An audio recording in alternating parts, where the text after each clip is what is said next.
Unfortunately, this is happening every day. Daily across the country, people are experiencing credit rejection. We have gotten into the habit of just filling out applications and hoping for the best, and not really knowing what is on our credit file. At car lots all across the country, people are waiting to see if they are approved. They are visualizing themselves driving their new car and showing off to family or friends about the new car that we're driving. They wait in anticipation to be approved, and then every day at these same car lots, people are being turned away. It's very emotional. Day in and day out, most people experience the pain of rejection. Being denied credit, like the previous video showed us, does not make the process any easier to handle. The video also showed us is very emotional. When you are declined, it has been shown to have psychological effects on people. The emotional pain associated with rejection can be extremely devastating.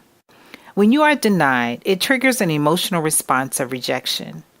According to Dr. Winch of Psychology Today, rejection is painful and can inflict damage to our psychological well-being. Rejection is also noted in several behavioral issues associated with pain. Rejection messes with our psyche and our need to belong to something. Although rejection or denial from access to credit may not define all types of certain behaviors, it still does not feel good.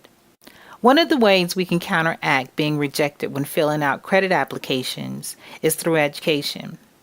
Today, we're going to educate you about what it costs you to have good credit or bad credit when paying for your automobile loans. Empowering you with this information will help you understand how having bad credit means you're going to have to pay, number one, higher interest rates, and number two, how much money you're going to be throwing away every single month. You will be amazed at how much money you are giving away to your loan company, especially automobile loans. But let's not get ahead of ourselves. Let's slow down just a little bit. There are ways to protect you from ever going through the rejection of having challenging credit as we continue throughout these courses. So, we will address some of your challenges and empower you with information so you can reduce down the rejection of being turned down for credit. Now, once you grasp the concept and the knowledge and embrace the changes, you will understand more about how your credit works and also understand the process of challenging your credit with the letters we're going to give you. Now, it's also important to understand what it costs you if you continue to let your credit stay in its current condition. Knowing what's on your credit and how to make it better will help you understand and also empower you when it comes to filling out your next credit application. So go ahead, let's get started. We're going to start talking about automobile loans. So let me show you a little something.